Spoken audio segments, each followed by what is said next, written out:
gastroskopijos tyrimas tai yra iš principo skrandžio tyrimas, kada mes įvedame kamerą, tai yra endoskopą į skrandį per stemplę ir apžiūrim. Galim apžiūrėti burną, stemplę, skrandį, dvylikapirštę žarną. Tai yra gastroskopijos tyrimas.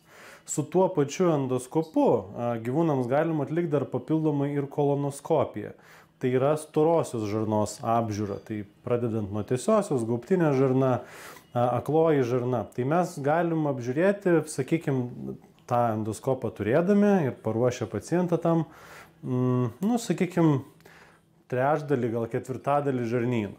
Kita dalis jau mums beveik yra nepasiekiama. Tai tą dalį mes žiūrim jau su kitom priemonėm, bandom echoskopijos metu ir taip toliau. Gastroskopijos tyrimas atliekamas dažniausiai tada, kada gyvūnas turi vėmimo, atpilimo, simptomus arba ryjimo sutrikimą.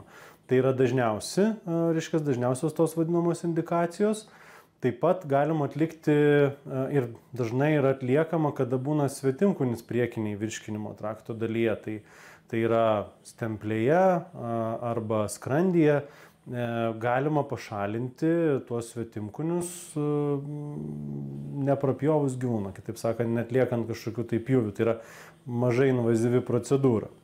Bet tik tuo atveju, jeigu tie svetimkūniai yra priekiniai virškinimo trakto dalyje, tai yra stemplė, skrandis, retais atvejais dvylikapirštė žarna. Jeigu kažkur jau toliau, mes jau atlikti negalim. Taip pat, kada mes turim pacientų su lėtiniam virškinimo trakto ligom, tai galime paimti mėginius iš skrandžio ar tos pačios stemplės ar dvylikapirštės gleivinės.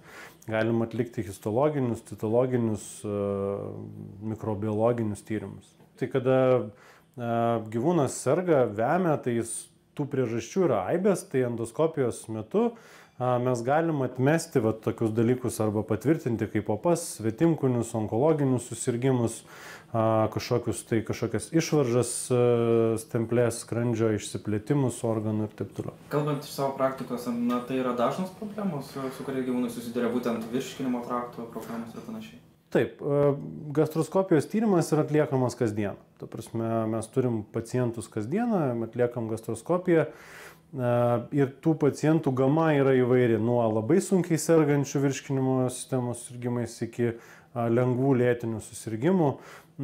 Tyrimas nėra panacėja, kuris atsako mums visus klausimus, jis yra pagalbinė priemonė, nustatant tam tikras virškinimo ligas. Gastroskopijos tyrimui pasiruošimas esminis dalykas, tai yra pacientas turi būti išalkintas 12 valandų minimum. Vandenuką gali lakti maždaug 4-6 valandų, prieš 4-6 valandas prieš procedūrą.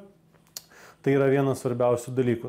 Jeigu iš mūsų medicininės pusės, tai labai svarbu, kad pacientas būtų gerai hidratuotas, tai yra, kad atstatytas skysčių balansas, stabilizuotas, nes šitai procedūrai reikia narkozės. Tai ką turi žinoti kiekvienas augintinio savininkas, kuriam atliksime tą tyrimą, tai kad narkozė yra reikalinga, neša savo tam tikrą riziką, bet tuo pačiu mes turim galimybę apžiūrėti geriau gyvūną narkozės metu, nes dažnai būna nesileidžia augintinis čiupinėti pilvo, normaliai atlikti echoskopijos tyrimus, tai tos pačios narkozės metu mes galim pasidaryti dar ir kitų dalykų, ne tik tai gastroskopijos tyrimą, ištirti gyvūną pilniau, nesukeldami jam skausmą. Standartinis gastroskopas, kuris yra naudojamas, jis yra lankstus, jis yra monitorius, yra aišku visa įranga, kad suformuotum vaizdą. Ir įvairios sistemos, kurios leidžia mums purkšti vandenį, nuplauti kamerą, nes jį gali apsinešti įvairiais nešvarumais atliekant tyrimą, siurbti, galim išsiurbti skysčių, jeigu, pavyzdžiui, skrandy yra didelis kiekis skysčių, mes nematom kažko tai. Taip pat pūsti orą ir turi instrumentinį kanalą, per kurį mes galim įvesti instrumentą ir galim pašalinti polipą, paimti biopsijos mėginį, pašalinti svetimkūnį ir taip toliau. Kuri svarbiausia dalis yra gastroskopija, tai yra būtent šitas galiukas. Jame yra kamera, instrumentinio kanalo, išvedamoji dalis, kameros plovimo anga, šviesa, šviesos tas šaltinis vadinamas.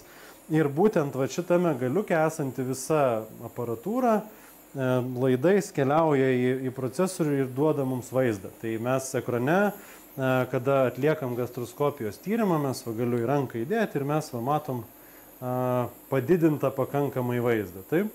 Tai gastroskopas jisai gali judėti, jis gali judėti į viršų, į apačią, į kairę pusę ir į dešinę pusę. Tai mums padeda keliauti per tą ertminį organą, nes jis nėra tiesus vamzdis. Taip, tai stemplė, skrandis, tada mes turim pereiti 12-pirštę žarną, mums reikia apžiūrėti visas vietas, tai jisai turi tokio lankstumo savybės, vadinkime. Tam, kad mes galėtumėm gastroskopijos metu ar kitokios endoskopijos, nes šitam kabinete atliekamos įvairios endoskopinės procedūros, kad galėtumėm užtikrinti anesteziją, tai mes naudojam anestezijos aparatą, kuris turi keletą funkcijų.